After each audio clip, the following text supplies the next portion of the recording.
Hello and welcome to our discussion on optical activity. So, what is optical activity? Well, depending on which enantiomer we are looking at, plain polarized light, when it's passed through our enantiomer, it can either bend it clockwise or counterclockwise. So, let's look at this diagram to simplify what I'm saying. So, right here is a flashlight, and that is our light source. And if we take a flashlight and we shine it into the middle of a room, we will have all sorts of normal light waves oscillating in all planes perpendicular to our light source. So what do I mean? So our light source is shining this way. We have our normal light wave oscillating in the Y plane. Here's a Z plane. It's also perpendicular to our light source. And that's what that means. And when we shine our light through our compound, we only want one plane of light. So we shine it through a polarizer, and that acts as a filter.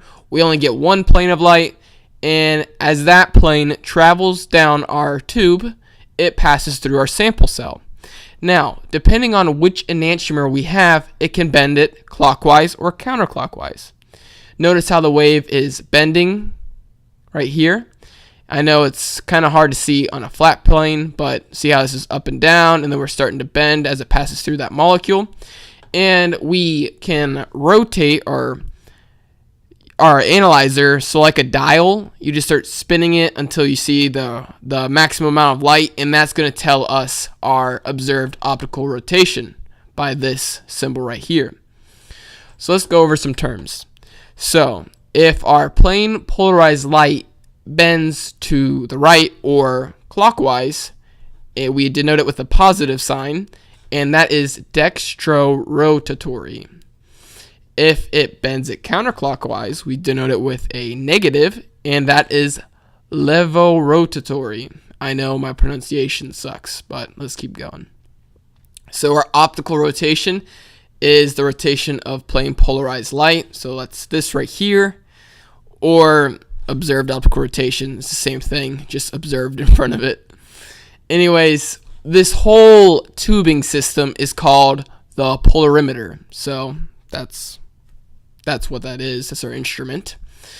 So our observed optical rotation depends on a ton of factors, and these factors include wavelength, so what type of light we're using, UV, X-ray, like how we use X-ray crystallography to determine the structure.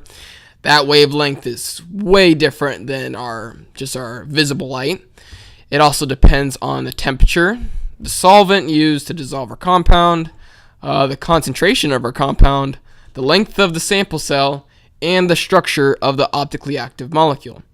That's a lot of factors. So what we have made is called the specific rotation. And this is what the chemists decide on the formula, how we're going to keep all of our data. So this right here is our measured rotation, our observed optical rotation. This L right here is in decimeters. I believe that's what that is. And that is the length of the sample cell times our concentration of the sample. This is not our light constant. That's not that. It's just our concentration of the sample. And this right here is our specific rotation. T is obviously temperature, and this lambda is wavelength. So let's do an example. Alrighty, let's do our example. So we have a solution of sucrose, which is 0.1 grams per milliliter in water. So that is our concentration. It is also in a 10 centimeter cell. So, that's centimeters. This is decimeters. This needs to be in decimeters. So what is 10 centimeters in decimeters? I'll save you the time. It is just 1. So it also has a clockwise optical rotation of 6.65 degrees. What is clockwise? That is dextrorotatory, and that has a positive sign. So let's do our example.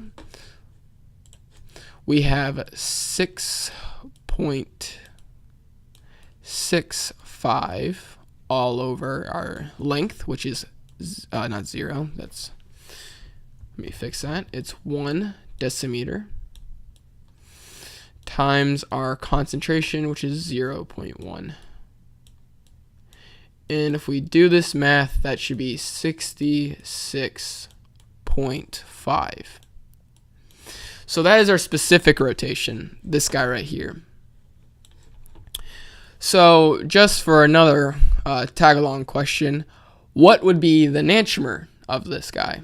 Well, our enantiomer is simply the counterclockwise one, and that is just the opposite. They are equal but opposite. So it'd be negative 66.5 for its enantiomer. So that's just an important thing to know. Okay, furthering our discussion. Like our problem beforehand, remember that our enantiomers, or our optical isomers is what they can also be called, same thing, rotate plane polarized light in equal but opposite directions. So remember our example, this was our clockwise specific rotation, so our enantiomer of this compound would be negative 66.5. Same specific rotation, but in opposite directions. So same magnitude, just different direction. So this is just an example. It could be negative 30.3 for one, and then the enantiomer of that would be 30.3. So here's another conceptual thought. So if we had a 1-to-1 mixture of the two enantiomers, it would be optically inactive, because if we add them, it'd be 0, and we call that a racemic mixture. So what if there's more of one enantiomer than the other? Well, we call this enantiomer excess, and we can calculate that if we are given the percent of each enantiomer. So it's just the percent of the major one that's found more minus the percent of the minor enantiomer, which is found obviously less. But problems are never that easy. What we can use is optical purity. This also tells us about enantiomer excess, but we use the optical rotation. So our optical purity is our observed. So we have a mixture in there, and we are observing this degree of rotation, and we divide that by our maximal. And I do not like maximal for this. You can also say, I guess, the actual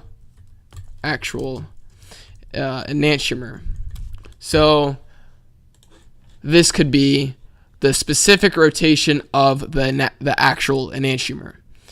So this is our mixture, and this is the rotation of the actual enantiomer. Also, I should note that it is the actual maximum enantiomer. So let's do an example, and it'll make a lot more sense when I do that. Scroll down here. Okay, let's do our example. So we have a solution of positive alanine, has a specific rotation of plus 4.25. The specific rotation of only alanine is 8.5. What is the actual composition of the enantiomer sample? So let's scroll up here and look at our formula.